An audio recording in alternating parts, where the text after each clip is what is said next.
ઓમ શાંતિ। આજની જે આપણી આધ્યાત્મિક વાર્તા છે એક સંત અને એક શિષ્યની છે કે શિષ્યને સંન્યાસ લેવો તો આશ્રમમાં રહેતો તો ગુરુજી પાસે, પણ ગુરુજી એને સંન્યાસ નતા આપતા। કેમ ગુરુજી એને સંન્યાસ નતા ધારણ કરવા દેતા? એને સંન્યાસી બનવું તું તોય। ખૂબ સુંદર આ કહાનીમાં બતાવ્યું છે કે એક આશ્રમની અંદર એક ગુરુ અને એના ઘણા બધા શિષ્યો રહેતા હતા। બહુ મોટું આશ્રમ હતું। જે ગુરુજી હતા એના હાથ નીચે ઘણા બધા શિષ્યો રહેતા હતા। એક દિવસ ગુરુજી બેઠા બેઠા સત્સંગ કરતા હતા, શિષ્યો બેઠા બેઠા સત્સંગ સાંભળતા હતા, અને અચાનક એક ભાઈ આયા। આઈને ગુરુને પ્રણામ કરીને કહે છે, ગુરુજી મારે સંન્યાસ લેવો છે, આશ્રમમાં જ રહેવું છે। હું મારા માત પિતા ઘર બધું છોડીને ગુરુજી આવ્યો છું સંન્યાસ લેવા માટે। તો આપ મને દીક્ષા આપો, સ્વીકાર કરો આપણા સંન્યાસ, તમારા શિષ્યના રૂપે। તો ગુરુજીએ કીધું કે દેખ બેટા, કોઈ પણ વ્યક્તિ જ્યારે દીક્ષા લેવા માંગે તો કોઈ પણ વ્યક્તિને અમે એટલી જલ્દી દીક્ષા નહીં આપતા। પહેલા અમે અમારી પાસે રાખીએ છીએ એનો સ્વભાવ, એના સંસ્કાર, એનો વ્યવહાર, એનું વર્તન, એનું જીવન જોઈએ છીએ કે દીક્ષા આપવાને યોગ્ય છે કે નહીં, પછી અમે એને દીક્ષા આપીએ છીએ। તો તું પણ થોડા દિવસ બેટા આશ્રમમાં રહે અમારી પાસે, મને યોગ્ય લાગે ત્યારે હું તને દીક્ષા આપીશ। શિષ્ય કે ભલે, કઈ નહીં, આજની તો કાલે દીક્ષા તો આપશે ને, એવું વિચારી અને શિષ્યએ આશ્રમમાં રહેવાની હા પાડી દીધી કે હા ગુરુજી, તમને ઈચ્છા પડે ત્યારે તમે મને દીક્ષા આપજો, હું આશ્રમમાં જ રહીશ, તમે જે કોને ગુરુજી એ સેવા કરીશ, ગુરુજી તમારી હર આજ્ઞાનું હું પાલન કરીશ। ગુરુજી કે ભલે। ગુરુજીએ કીધું બેટા અત્યારે કોઈ સેવા નથી, તું શાંતિથી ભોજન કરી અને તારા રૂમમાં આરામ કર, કાલથી તું સેવામાં લાગજે। શિષ્ય કે ભલે। સાંજ પડી ગઈ હતી, જમી રૂમમાં જઈ સૂઈ ગયો। સવાર પડી, ગુરુજી પાસે આવ્યો। ગુરુજીને કહે છે કે ગુરુજી આજે મારે શું કામ કરવાનું છે? જે સેવા મારી હોય એ બતાવો મને। ગુરુજી કહે છે દેખ બેટા, તારે કોઈ સેવા નથી કરવાની, તારે આખા દિવસનું જે પાણી જોતું હોય, આખા દિવસનું જે ભોજન જોતું હોય એ લઈ અને સામેના ગામને પાદર સ્મશાન છે ત્યાં ત્યારે સવારથી સાંજ સુધી બેસવાનું, દી આથમે ત્યારે આશ્રમ પાછું આવવાનું। શિષ્ય વિચારવા લાગ્યો કે હું તો આશ્રમમાં રહેવાના શોખથી આવ્યો હું, અને આ ગુરુજી તો મને સ્મશાનમાં મોકલે છે, પણ ગુરુજી સામે કઈ બોલાય તો નહીં, ગુરુજીને ગમે એવું કરવાનું તો જ ગુરુજી દીક્ષા આપવાના। શિષ્ય ચૂપચાપ બોલ્યા વગર પોતાને આખા દિવસનું જે કઈ ભોજન જોતું હતું, પાણી જોતું હતું, જોડીમાં લઈ અને સામે ગામને બહાર જે સ્મશાન હતું ત્યાં સ્મશાનમાં જઈને એક ઝાડ નીચે બેસી ગયો.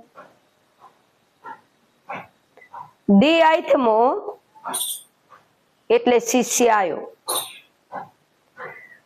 જેવો શિષ્ય આવ્યો આશ્રમમાં, ગુરુજી એક ઝાડ નીચે બેઠા બેઠા ભગવાનને યાદ કરતા હતા. શિષ્ય આવીને પ્રણામ કરે છે ગુરુજીને. તો ગુરુજીએ કીધું, આવી ગયો બેટા? તો કે હા ગુરુજી, તમે કીધું તું ને કે દી આથમે ત્યાં સુધી સ્મશાનમાં રહેજે, દી આથમે એટલે આવી જજે. એટલે દી આથમવાની તૈયારી હતી એટલે હું આવી ગયો. ગુરુજી કે છે કાંઈ વાંધો નહીં બેટા, આખા દિવસમાં તું સ્મશાનમાં બેઠો, તો સ્મશાનમાં તે આખો દી શું કર્યું? શું તે આખો દી સ્મશાનમાં? પેલું શિષ્ય કે ગુરુજી અહીંયા શું કામ હોય? તમે આશ્રમમાં રાખ્યું હોત તો બધું કામ કરત, કચરો વારત, પોતું કરત, કપડા ધોવત, કોઈ વાસણ હોત તો ઘસી દેત, પણ સ્મશાનમાં તો કઈ કામ હોય નહીં. એટલે સ્મશાનમાં તો હું એક ઝાડ નીચે બેસી રહ્યો હતો. તે કે હા બેટા, પણ ત્યાં બેઠા બેઠા તે શું કર્યું? તો શિષ્ય કે કઈ નહીં ગુરુજી, બેઠો તો ને એમાં દશક વાગ્યા એટલે ગામ લોકો આયા, રામ બોલો ભાઈ રામ, રામ બોલો ભાઈ રામ કરતા કરતા અર્થી લઈને. તો હું બેઠા બેઠા એ બધાને જોતો હતો. તો ગુરુજી, એક દીકરો હતો ને, એ અર્થી ઉપર જે મૃતદેહ પડ્યો હતો એને પિતાજી પિતાજી કરીને રડતો હતો.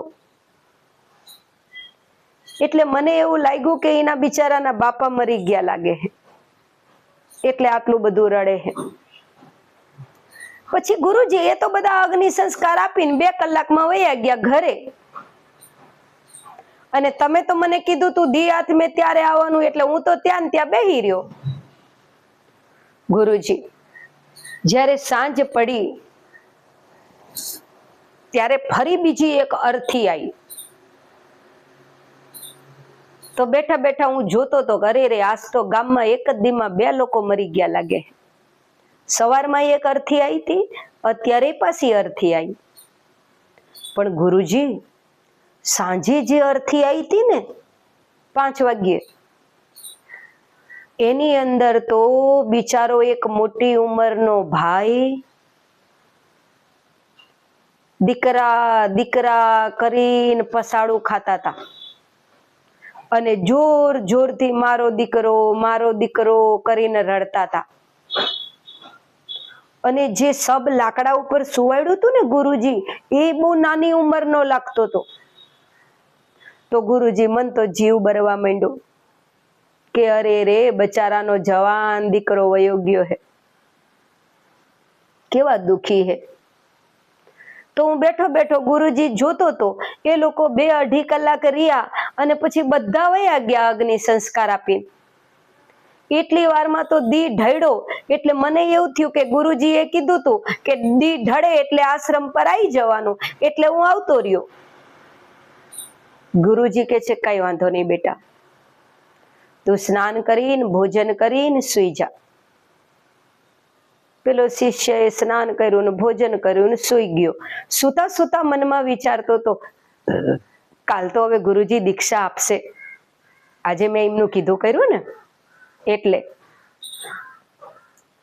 બીજો દિવસ થયો, ખુશી ખુશી તૈયાર થઈને ગુરુજી જોડે આવ્યો. આઈને કે છે કે ગુરુજી, આજે તમે મને આપશો દીક્ષા? ગુરુજી કે બેટા, મને ઈચ્છા પડે ને ત્યારે તને દીક્ષા આપીશ, તું કે ત્યારે નહીં. શિષ્ય કે કઈ વાંધો નહીં ગુરુજી, આજે મારે શું સેવા કરવાની છે?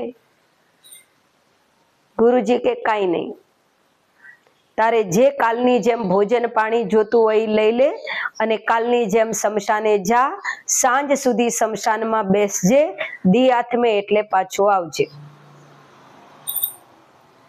શિષ્યએ મનમાં વિચાર્યું કે હું આશ્રમમાં રહેવાના શોખથી આવ્યો હું અને આ ગુરુજી તો મને સ્મશાનમાં મોકલે. પણ ગુરુજી કે એમ કરવું તો પડે ને. ગયો શમશાનમાં, સાંજ સુધી બેસી રહ્યો, દી આથમ્યો આવ્યો, જેવો ગુરુજી જોડે આવ્યો એટલે ગુરુજીએ તરત પૂછ્યું, આજ આખો દિવસ શું કર્યું બેટા તે શમશાનમાં? એ કે કાંઈ નહીં ગુરુજી, બેઠા બેઠા જોતો તો. શું જોતો તો કે તે કે ગુરુજી આજે પડખેનું જે ગામ હે ને એ ગામની અંદર કોક મોટા શેઠે શરીર સોયડું લાગે હે. સવારમાં ગુરુજી 9 વાગ્યામાં અર્થી આવી હતી અને મોટા કોઈ શેઠ લાગતા હતા, કારણ કે એટલી બધી પબ્લિક હતી ગુરુજી, એટલી બધી પબ્લિક હતી ને કે પબ્લિક થી આખું શમશાન ભરી ગયું હતું. એટલે એટલી બધી પબ્લિક જોઈને મને એવો વિચાર આવ્યો કે આ કોઈ મોટા વ્યક્તિ લાગે હે, કોઈ મોટા ધનવાન વ્યક્તિએ શરીર છોડ્યું લાગે હે, એટલે આટલા બધા શમશાને આયા હે. બધા અગ્નિ સંસ્કાર આપીને વયા ગયા અને ગુરુજી બપોર પડી ને તા તો પછી બીજી અર્થી આવી. હવે બપોરે જયારે અર્થી આવી ને ગુરુજી 15-20 જણા હતા, એકદમ સાધારણ ગરીબ લાગતા હતા બધા. અગ્નિ સંસ્કાર આપીને વયા ગયા ઘરે. તો બેઠા બેઠા મને એવો વિચાર આવ્યો કે ધનવાનમાં ને ગરીબમાં કેટલો ફરક છે. ધનવાને શરીર છોડ્યું તો આખું ગામ આવ્યું શમશાને, અને એ જ ગામના ગરીબે શરીર છોડ્યું તો 15-20 જણા આયા હતા. જે એના સગા હતા એ ગામના કોઈએ સાથ નતો આપ્યો. તો હું બેઠા બેઠા એવું વિચારતો હતો ગુરુજી કે ધનવાન અને ગરીબ બનીએ તોય કેટલો ફરક પડી જાય છે જીવનમાં. એમ કરતા કરતા ગુરુજી હાંજ પડી એટલે આવતો રહ્યો આશ્રમ પર. ગુરુજી કે છે સારું, નહીં ભોજન કરીને સુઈ જા. ત્રીજો દિવસ થયો. ત્રીજે દિવસે જ્યારે ગુરુજીએ શિષ્યને શમશાનમાં જવાનું કીધું, શિષ્યને અંદરથી ન ગમ્યું. એ કે છે ગુરુજી, હું તો આશ્રમમાં રહેવાના શોખથી આવ્યો છું, તમે તો મને રોજ રોજ શમશાને મોકલો છો. કેટલા દિવસ મારે શમશાને જવાનું છે? આખો દી મારે શમશાનમાં જ રહેવાનું, આશ્રમમાં રહેવાનું જ નહીં. ગુરુજી કે છે નહીં નહીં બેટા, આશ્રમમાં રહેવાનું ને તારે, પણ હજુ આશ્રમમાં રહેવાની થોડી વાર છે. એ કે ગુરુજી દીક્ષા જ્યારે આપશો તમે મને? ગુરુજી કે રોજ રોજ તું મને પૂછ ન કર બેટા, મેં તને કીધું ને સમય આવે એટલે હું તને દીક્ષા આપીશ. તું શાંતિથી શમશાને જા, સાંજ પડે એટલે આવતો રહેજે. એ કે ભલે. ગયો શમશાને, સાંજ પડી, આયો શિષ્ય.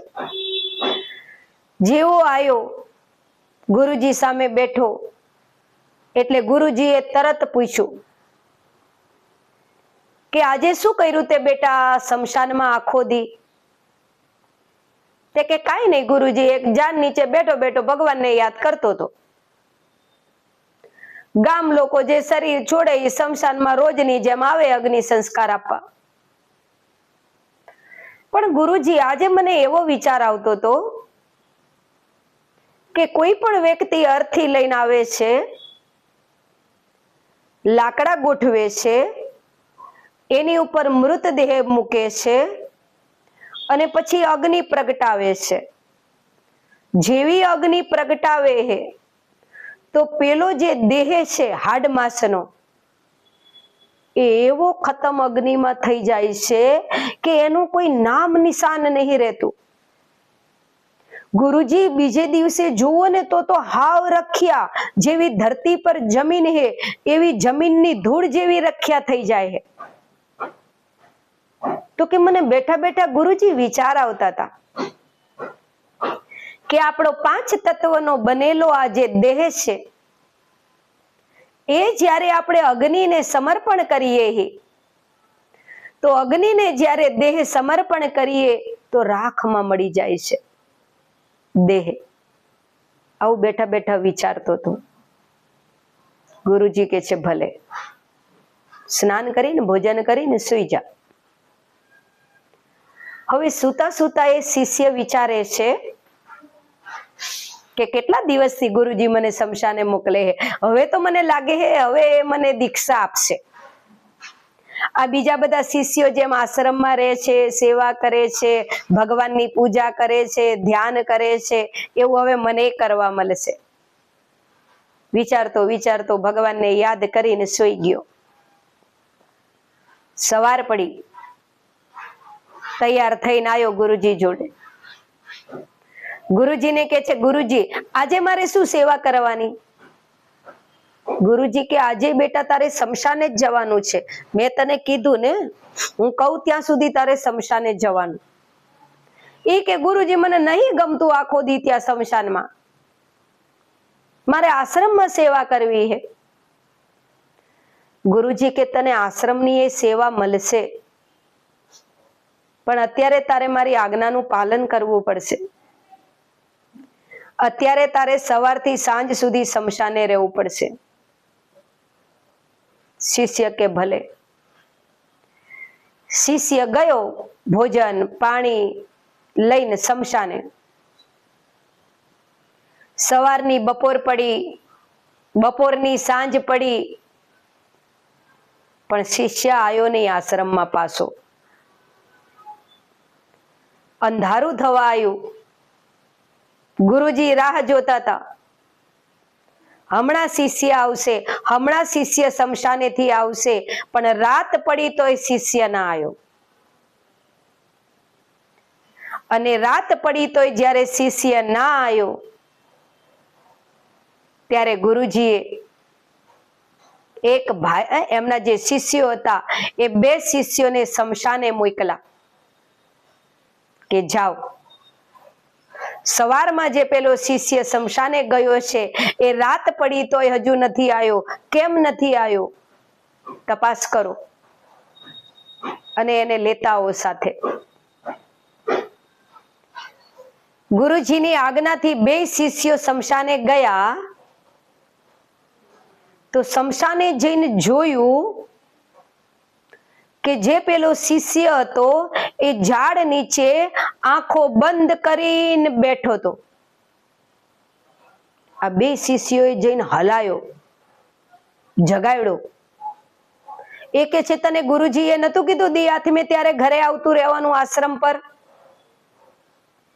રાત પડી ગઈ તોય તું કેમ નહીં આવ્યો? ગુરુજીએ અમને બોલાવવા માટે મોકલો છે, ચાલ તને ગુરુજી બોલાવે આશ્રમ પર. પેલો શિષ્ય કાંઈ ના બોલ્યો. પોતાની જોડી ખંભે ટીંગાડી અને એ 2 શિષ્યોની જોડે જોડે ચાલતો થયો. આશ્રમ પર આયા. ગુરુજી ઝાડ નીચે બેઠા હતા. 3 શિષ્યો આયા. આઈને પેલા 2 શિષ્યો કહે ગુરુજી એને તો ખબર જ નહીં રાત પડી, એ તો આંખ બંધ કરીને બેહી રહ્યો તો શમશાનમાં. અમે ગયા ત્યારે એને જગાડ્યો અને લઈને આયા અહીંયા આશ્રમ પર. ગુરુજી કે છે ભલે. જે પેલો ત્રીજો શિષ્ય હતો એ કાંઈ ના બોલ્યો, ચૂપચાપ મૌનમાં ઉભો રહ્યો. ગુરુજીએ ત્રીજા શિષ્યને કીધું બેટા થાકી ગયો હશે, તું ભોજન કરીને સુઈ જા. શમશાનેથી આવ્યો તો ને, સ્નાન કરીને ભોજન કરીને સુઈ ગયો. સવાર પડી. ગુરુજીને જ્યારે મળવા આવ્યો તો સાથે જોડી લઈને આવેલો, આખા દીનું ભોજન ને પાણી ને બધુંય. એને ખબર જ હતી ગુરુજી મને રોજ સવારથી હાંજ શમશાનમાં મોકલે જ છે, એટલે બધો સામાન લઈને જ જવા દે ગુરુજી જોડે. ભોજન પાણી બધું જોડીમાં લઈને આવેલો ને આવીને ગુરુજીને કહે છે ગુરુજી હું જઉં છું શમશાને, સાંજ પડે એટલે આવી જઈશ. ગુરુજી કહે છે એ તો ઠીક બેટા, પણ તું એ બતાય કે કાલે તે આખો દી શમશાનમાં શું કર્યું? રાત પડી તોય તને ખબર નથી ઘરે આવવાની? મેં તને કીધું તો તું અંધારું થાય એટલે આવી જવાનું, તો કેમ તું ના આવ્યો? શિષ્ય કહે, પણ ગુરુજી મને ખબર નહીં ક્યારે રાત પડી, એવું અંધારું ક્યારે થયું, સૂરજ ક્યારે ઢળ્યો, રાત ક્યારે પડી, હું કશું જાણતો નહીં. મને તો પેલા બે ભાઈઓએ આવીને, આશ્રમના ભાઈઓએ આવીને જગાડ્યો. આંખ ખોલી ત્યારે ખબર પડી કે રાત પડી ગઈ છે. ગુરુજી મને નથી ખબર. તો ગુરુજી કે તે આખો દી શમશાનમાં કર્યું શું? તે કે સાચું કહું ને ગુરુજી, તો હું શમશાનમાં જઈને જ્યારે ઝાડ નીચે બેઠો ત્યારે મને વિચાર આવ્યો કે શમશાનની અંદર અર્થી લઈને આવે છે, લાકડા ઉપર શબને સુવાડે છે, અગ્નિ સંસ્કાર આપીને વયા જાય છે. તો 5 તત્વનો બનેલું આ જે શરીર છે એને જ્યારે અગ્નિ સંસ્કાર આપે છે તો એ તો રાખ થઈ જાય છે. તો એ 5 તત્વને બનાવવા વાળી જે ચૈતન્ય શક્તિ છે એ કોણ છે? જે દેહમાં હોય તો દેહ ચાલે, અને દેહમાંથી નીકળી જાય તો દેહ જડ થઈ જાય. તો ગુરુજી, હું બેઠા બેઠા અનુભવ કરતો હતો કે 5 તત્વનો બનેલો જેમાં મારો દેહ છે એને ચલાવવા વાળી એક ચૈતન્ય શક્તિ આત્મા છે.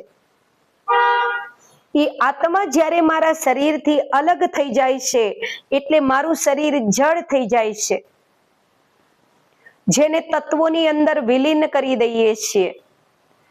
પણ એ શરીરને ચલાવવા વાળી ગુરુજી જે આત્મા છે, એ આત્મા એટલે શું?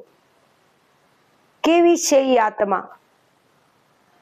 મારા દેહમાં આવી તો ક્યાંથી આવી? દેહમાંથી નીકળે છે તો ક્યાં જાય છે? તો ગુરુજી, હું આત્મા અનુભૂતિ કરવામાં એટલો લાગી ગયો તો ને કે મને મારા દેહનું ભાન નહોતું, દિવસ છે કે રાત છે એનું ભાન નહોતું. અને શાંતિની અવસ્થામાં હું આત્મા ઉપર ચિંતન કરતો હતો, એ આત્મા અનુભૂતિ કરતો હતો. કરીને ગુરુજીને કે છે, ગુરુજી હવે હું જાઉં શમશાને. આજે તમ તારે બોલાવા નહીં આવવા પડે, આજે બને ત્યાં સુધી ધ્યાન રાખીશ, સમયસર આવી જઈશ. ગુરુજી કે છે, બેટા આજે તારે શમશાને નથી જવાનું, આજે તને દીક્ષા આપવાની છે. આજે તને દીક્ષા આપવાનો દિવસ છે. તું સારા શુદ્ધ વસ્ત્રો ધારણ કરી લે, સ્નાન કરી, અને આજે મંત્ર ઉચ્ચાર સાથે તારી દીક્ષા આપવામાં આવશે. શિષ્યને નવાઈ લાગી કે હું જ્યારે ગુરુજીને રોજ રોજ કહેતો તો મને દીક્ષા આપો, દીક્ષા આપો, દીક્ષા આપો, તો નતા આપતા. અને આજે મેં ગુરુજીને કીધું નહીં કે મને દીક્ષા આપો, તો દીક્ષા આપવા તૈયાર થઈ ગયા. કેમ? એનું શું કારણ?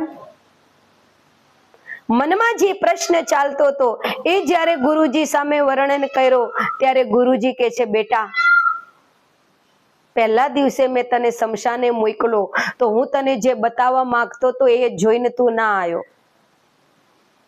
તું તો કોનો બાપ મરી ગયો ને કોનો દીકરો મરી ગયો ને આ બધું જોવામાં પડ્યો હતો. બીજે દિવસે મેં તને શમશાને મોકલો, હું તને જે અનુભૂતિ કરાવવા માંગતો તો એ બીજે દિવસે તું કરીને ના આવ્યો. બીજે દિવસે કોણ સાહુકાર ને કોણ ગરીબ ને આવા બધા વિચારોમાં તું પડ્યો હતો. ત્રીજે દિવસે મેં તને શમશાને મોકલો, હું તને જે બતાવવા માંગતો તો એ અનુભવ કરવા માટે, અને ત્રીજા દિવસે તું એ અનુભવ કરીને આવ્યો. એટલે હવે આજે ચોથા દિવસે તને દીક્ષા આપવામાં આવશે. બેટા સંન્યાસ લેવો હોય તો આત્મા અનુભૂતિ થવી જોઈએ, પરમાત્મા માટે પ્યાર હોવો જોઈએ, પરમાત્મા ઉપર નિશ્ચય હોવો જોઈએ અને પરમાત્મા ઉપર પ્યાર નિશ્ચય કરતાંય પહેલું દેહ ભાનથી પર અવસ્થા હોવી જોઈએ તો દીક્ષા અપાય. જ્યાં સુધી તું દેહ ભાનમાં રહેતો હોય ત્યાં સુધી હું તને કેવી રીતે દીક્ષા આપું?